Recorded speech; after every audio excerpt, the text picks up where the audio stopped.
Hello, Kathy. How are you? Hello, Ruffy. How you doing? I'm doing great, Kathy. We have a guest today, um, Jason Skrepek. And Jason is a friend of mine. We met in, in an organization called Landmark, where we basically were doing some personal development work that help us in our entrepreneurships and work. And so we have a lot of stories about those, experiences that were very positive for me, and I'm sure for Jason. So Jason would like to get deeper, and while while we are developing the universal law of cause and effect and the second universal law, um, it, we Jason will ask questions as he is a student.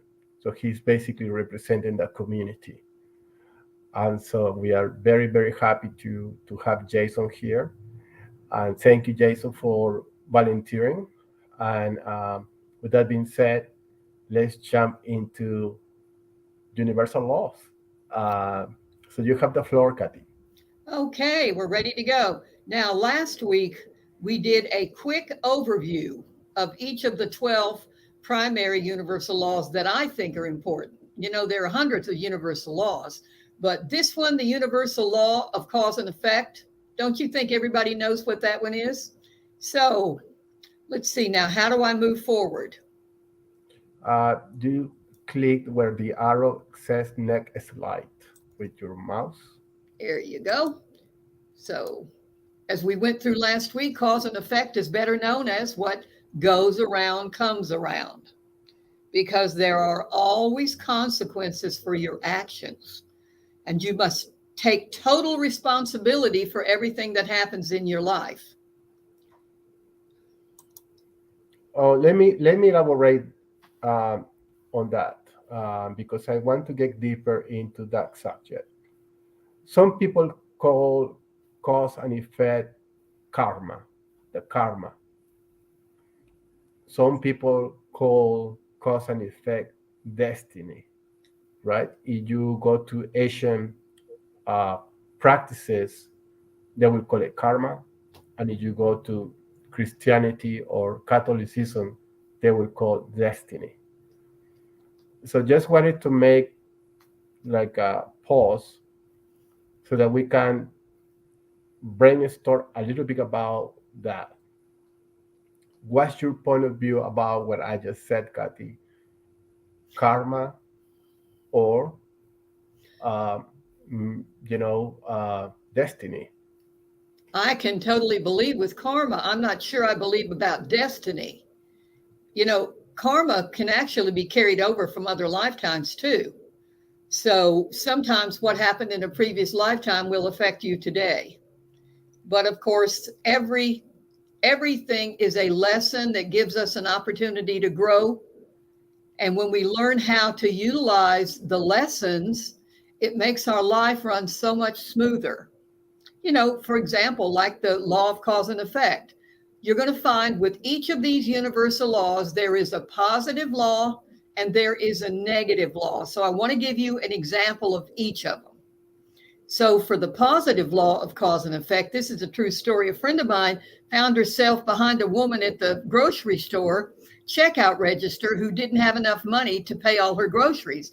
Well, my friend quietly removed some money from her wallet, handed it to the woman, and handed it to the cashier and for the cover amount, and whispered to the woman she was happy to help. That everybody had situations like that. She walked out of the grocery store and into the parking lot, and there was a $10 bill lying in the parking lot. Wow, what a great positive example of what goes around comes around.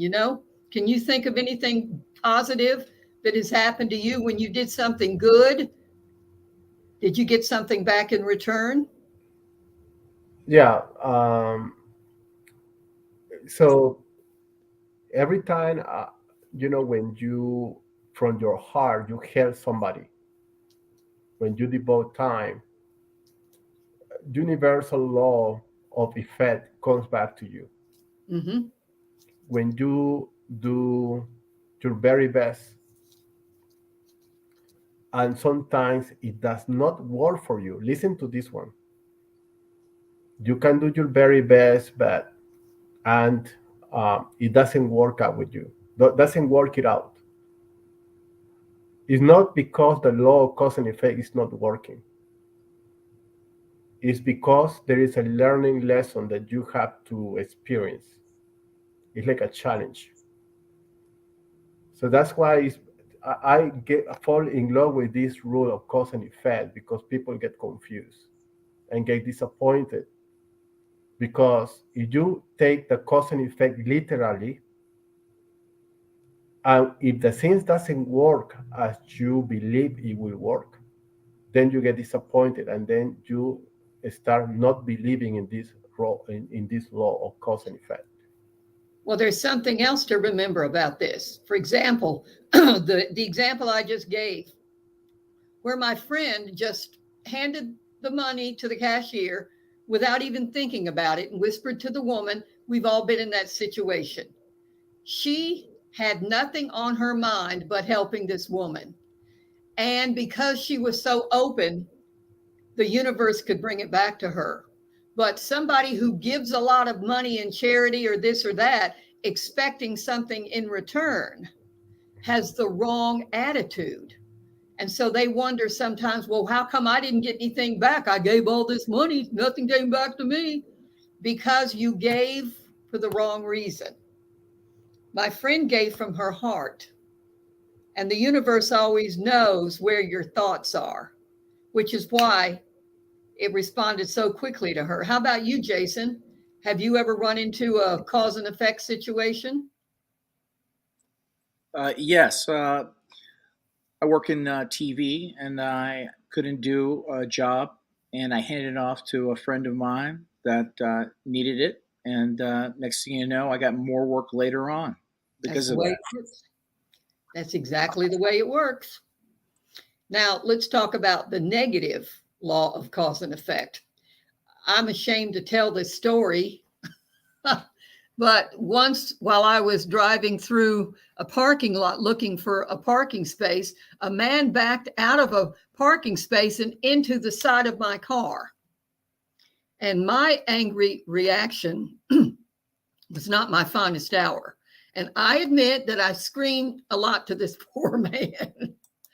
Well, it turned out that he was an elderly man who was concerned about how the accident would affect his insurance premium. And he begged me not to report the accident, but offered to pay for all repairs. Well, my insurance agent pounded in my head, always get a police report. So I refused his offer and insisted on calling the police. And as I drove away after the police report was made, I admitted I was ashamed of myself for the way I behaved. Okay, fast forward a couple of months. I pulled into my office parking lot, and as I made my way to a parking space, I raised my hand to wave at a woman who worked in the building. Well, by taking my hand off the wheel to wave at her, when I turned into the parking space, I didn't quite make the turn with one hand, and I ended up clipping the side of the car in the next parking space. Wouldn't you know it, it turned out that the car belonged to the woman I just waved at. How do you think she acted? She stormed over and began yelling at me and insisting that we call the police, even though her car sustained barely a scratch. And you know what? I couldn't help but remember that this was the very same way I acted when that poor man backed into my car. And I thought at the time, wow, what goes around really does come around. So, have you ever had any negative cause and effect that you can remember? I have, Yeah. yes. I was recently in France for the Rugby World Cup, and I heard about the pickpocketing, and I put my passport in my front pocket. Later on that night, I couldn't find my passport, and I called my father, and I was really upset. and I just started venting out and lashing out at him in a very negative way. At that moment, somebody sprinted and stole my phone, and Oh, God. I was phoneless and passportless. So Oh, how about you, Raul? Can you think of anything? Um, well, I have so many that I that um, like a specific ones I cannot recall, but well, maybe yes. Let's put it this way. I remember that. Okay, let me try to order my ideas because this is kind of interesting one. All right, so in my previous life before Landmark, I was not very committed into um, relationships, right? I'm talking about romantic relationships. I was like more like, you know, not taking a relationship seriously. And then when I started dating someone that I was really interested, it didn't work out. And I believe um, the reason is that is the karma thing. It's like cause and effect. It may not get you, you know, right away, but it will come back to you, right? Then after all of the transformation that I have, they started with Langmar and then with my spiritual work and meditation and all that, I become more aware of this law. So that's why I fall in love with this law. The cause and effect thing works. It really does work. And if there's one thing that I am grateful for, it is learning from a very young age that God is real. Because as I shared on one of the shows, I met my guardian angel when I was 4 years old. So because I always had the knowledge that God was guiding and directing me, I felt free on any job I ever worked to help other people. And I remember an incident with one company that I worked for. I got promoted, and there was a woman there who was so angry. Unfortunately, she was now my secretary, and she wanted to make my life miserable. And I didn't know some of the things that she was doing to sabotage me. Some other people told me. But I relayed the incident where I was in a meeting with the president of the corporation, and there was a lull in the conversation, and the phone rang outside my office. And she answered the phone and she proceeded to badmouth me. And the president looked at me and said, "How long has this been going on?" And I just kind of shrugged and said, "A while." Well, what goes around comes around. They fired her. So there's always a negative and a positive. And yet, because I was always so willing to help other people, I got promoted quickly because I was a good leader. And it was because I didn't have any issues other than to make everybody as happy as they were in their job. So, how about the next one now? Yeah, let me close that cause and effect because like I always did mention in our previous podcast, I always try to get the knowledge based on science. Um, there is a mystic uh, eye, there is the knowledge eye as well. I just wanted to add something about the law of cause and effect. I was reading a lot about the quantum field, and I want to stop there and explain a little bit about that. Um, we all know that we are energy. So we have the physical body, which is represented by our personality, in this case, Kathy, Raul, and Jason. We have our personalities defined within our material bodies, right? And within our material bodies, we have our, soul and the spirit. And the soul is inherent to our personality. And then when we transcend, we will take another personality and etc. Right? So what is the point that I want to make with the law of cause and effect from that realm of the quantum? Is that any emotions that we put cause a frequency, right? And if you bring a frequency that is not good, that is what you will attract, Absolutely. right? Yep. And that is where we are coming from what we call a vibration, which is tied to a low frequency, like anger. If you bring anger, you will receive anger for sure. I'm telling you. Hmm. And that may explain what Jason experienced when he was complaining and all that, and then he attracted that stuff, right? It Well, now didn't. that you know about the law of cause and effect, Jason, you won't do that again, will you? And the same happens to me, right? When there is, so what I am saying is that there is, you know, when you start understanding the universal law from a principle of physics, when you apply this new way of understanding that we are energy, that all emotions are tied to a frequency level, that all the things start making sense, right? And this law is special for that because it's the law of cause and effect, right? And it's all about the vibration kind of thing, in Yes. my opinion. Hmm. All right. So I just wanted to make that parenthesis so that we, add something more into the conversation. Okay. All right.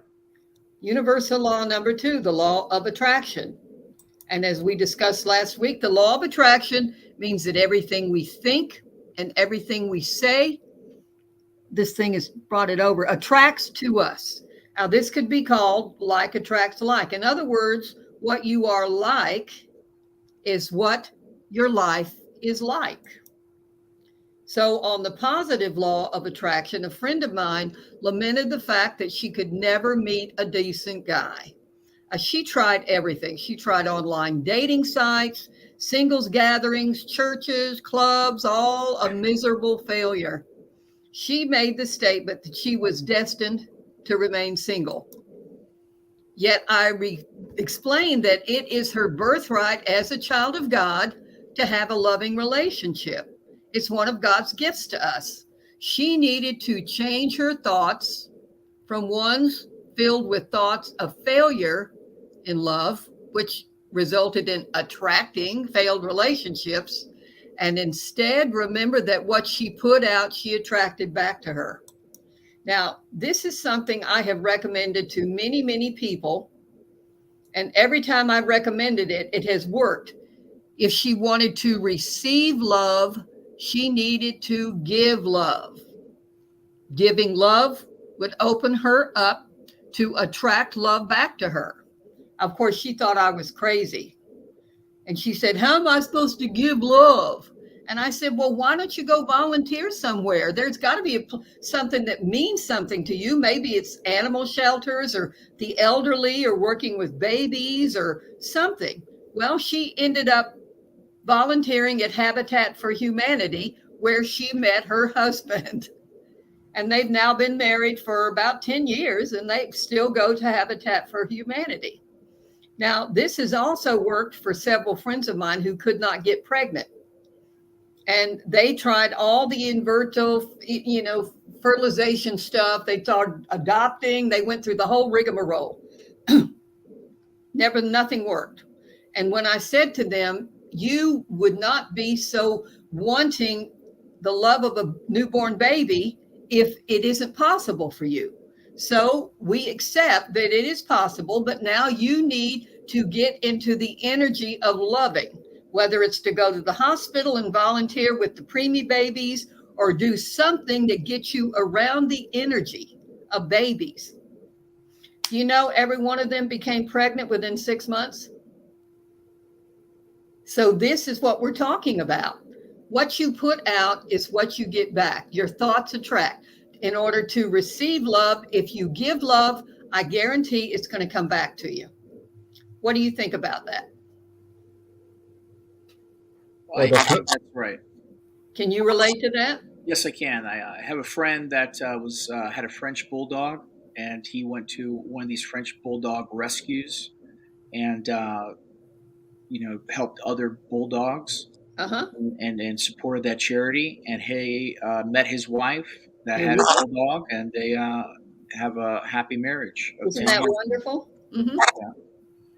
How about you, Raul? Can you think of a situation like that? Well, I think you're still working on it, aren't you? No, but I think that okay. So I want to make a distinction. The law of attraction is just not related uniquely to romantic relationships. That's right. The law of attraction, you have to see it in a very widespread, uh, you know, uh, example, right? Like it is more than romantic relationships. Hmm. It has to be with the job that you want to have. It has to deal with that goal that you want to achieve, and sometimes you are not able to achieve it, right? And how you will attract that, right? And I have a good example on that front of entrepreneurship. Like I started developing confidence on me, and this started with Landmark, right? Because I was not very confident on my capabilities because of some past reprogramming that I am not good enough, right? And then when I changed that mode of thinking, or that I'm not good enough, and I just start believing more in myself, in my capabilities, and I start cutting the past, um, it attract people that wanted to partner with me Hmm. in a way that I was introduced by another business guy with another business guy, and we talk, we click, and I didn't know who this guy was, and he was he's my partner. His name is Errol, and I didn't know who he was. And it ended up that he was, one of the co-founders of a company called Revit, a company that was sold to Autodesk, one of the biggest uh, companies in media and engineering, Autodesk. And he asked me if I would like to work with him in partnering and start, um, you know, uh, focusing in Latin America and start doing a business together. But it never crossed my mind. It's like that happened.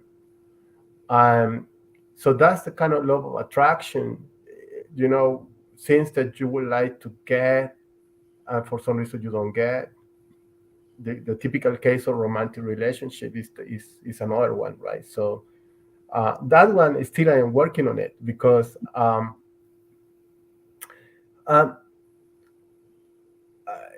I for me personally it has been a challenge to to to,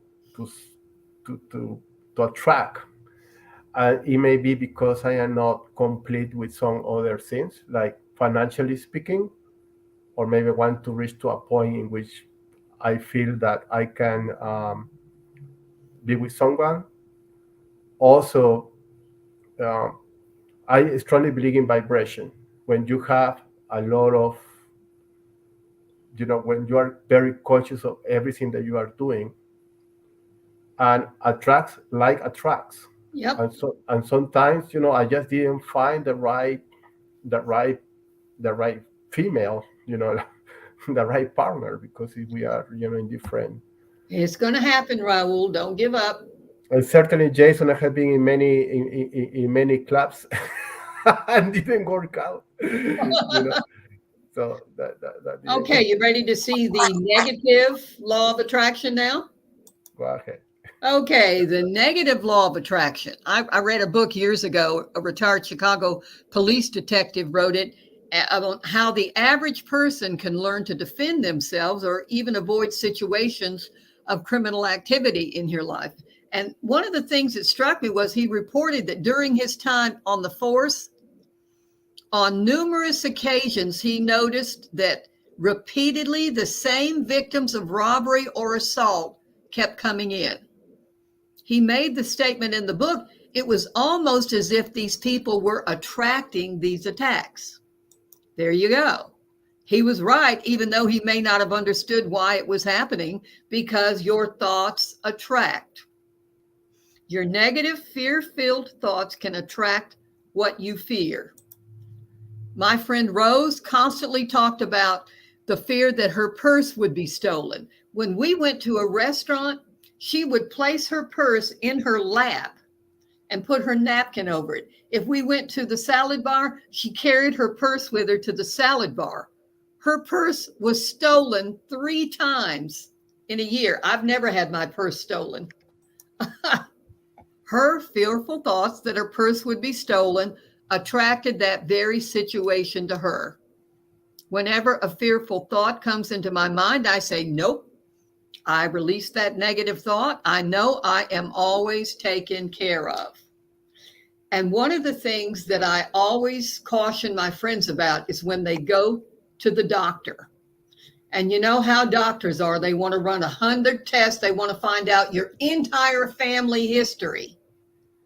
And if you put down that your mother or a relative had cancer, they'll bring up then you have a higher possibility of getting cancer.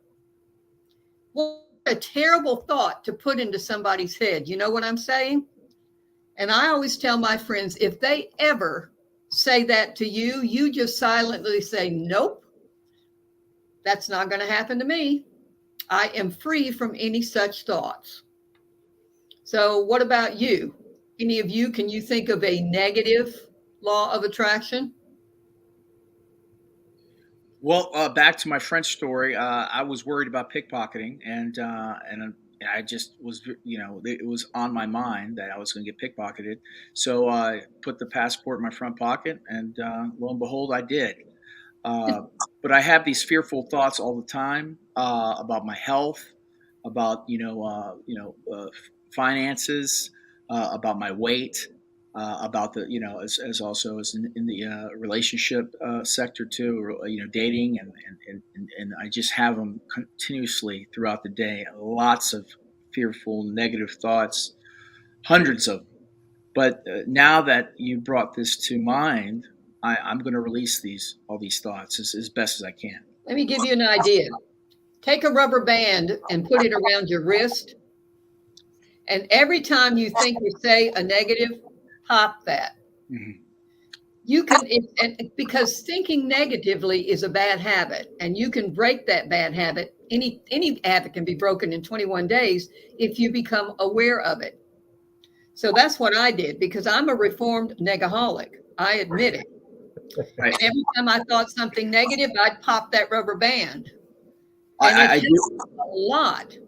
I, So now, even today, if something negative pops into my head, I say, nope, no, I am not accepting that, because I know there is always a solution to every problem or this situation or whatever. So you can change that. Any negative thought can be changed to a positive thought. I totally believe in that method of the rubber band, because I started fasting with an app, and it gave me certain hours to eat, and after a while, I conditioned myself to eat at those hours. So snapping myself and reminding myself about the fearful thoughts, I think that will work, and I can definitely, I believe I can condition myself. That's good. Or another thing, you can tap the space between your eyebrows, kind of like a cancel clear on your computer. When I think a negative thought now, I just hit that button right between my eyes. Cancel clear, cancel that thought. Let's think something positive. And it's worked for me. Right. A friend of mine I was discussing with, it's like a bird, if you fester these thoughts, if they make a nest on top of your head. So you have to, make sure that nest doesn't grow. That's right. That's exactly right. So just remember, you can attract good things into your life, but you can also attract bad things into your life, like the story of Job in the Bible. He gave thanks to God for his fabulous prosperity, and then everything started going wrong. And what did Job say? That which I greatly feared has come upon me. Oh, in other words, I knew this wasn't going to last. How about you, Raul? Yeah. So I believe that souls materialize. If you have a negative thought, um, it materializes. Mm-hmm. Um, the thing is that when I try to convince people, hey, be careful about your thoughts because they materialize, they don't believe it. I know. And the reason why they don't believe it is because they cannot see it with their five senses. Uh-huh. Can you smell a thought? No, right? Can you smell a thought? Can you wait a thought? No, you can't. Mm-hmm. But the thought is real, right? That's because right. because Thoughts are things. you are Yep. thinking on it, right? You Mm-hmm. are visualizing it, but not with your eyes, but with your consciousness, Mm-hmm. right? And it's real. So when people do meditation, is where you are gonna see all your souls popping, because your mind is gonna be on the clearance, and Mm-hmm. that's where you're gonna see a lot of things going on. And that's why I strongly suggest people do meditation, because what you're doing. The reason why it's important to meditate is because it's like you are getting used to see your thoughts, positive or negative, but you don't act on it, and you just see they passing away. Mm-hmm. The problem is when you have a negative thought and then you attach to the negative thought, you become the negative thought, is when that is going to materialize. It's going to Yep. hurt you. Mm-hmm. It was taught. There is a lot of uh, research, in the scientific community that says that cancer or terminal illness are due because of stress. And guess what? You get stressed because of what? Because you have negative thoughts, negative thinking, right? Negative thoughts. So it's totally clear. And happens the other way around. People that start meditating, start being aware that they have to change the way of thinking, they start recovering from cancer, That's right. right? So that's very real, and is again is it start becoming to be proved from the scientific way. Scientifically, we are starting to do a lot of work in improving these things. That's right. So awesome. That's so awesome to understand this. So next week we'll do two more. That's what we will do tomorrow, and we will have friends that will join, that they want to be like Jason, being like in a class, and getting deeper into these universal laws, and uh, and I think the combination of me and being the troublemaker, or putting science into these conversations, and taking the mystic path, the way how we see things from, it's just the perfect combination to understand these universal laws. And if you really are able to master these universal laws, you're going to be aware and awake. Yes, And absolutely. right, so that's why so awesome. Jason, any final words before finishing? Well, I was just talking to the law of attraction. When we first met, Raul really really participated in a landmark class. He really got involved and got up, in front of everybody, and he really gave it his all. And that drew me to him, and that's how we became friends. And then I knew that I can tell him all my personal stuff, but I never wanted to go up. And he tried to push me up there, but I never went up there. Because I was in a bad place at that time, and I think a lot of people go to that class when they're in a real bad place. But I felt like Raul was in my safe place. That's Well, good. well, thank you, Jason. Yeah. Thank you, and I can witness that you are bringing a very positive energy here, and I want to acknowledge you for being with us. It means a lot to us, and hopefully, it will mean a lot to you. Yeah. So that's awesome, and we look forward to have you in the next two other Universal Balls if your schedule permits, and Yes, my schedule permits. yeah, and Kathy, any final words before finishing this webcast? Yeah. I want everybody to always, always remember you are so loved and you matter. That's the most important thing for everybody to understand. And God loves you for who you are, not what you do. So forget feeling guilty about stuff because it means nothing to God. So that's the main thing I want people to remember. Likewise, yes, perfect. Okay, bye everybody. Take care. See you next Yeah. week. See Bye you. bye.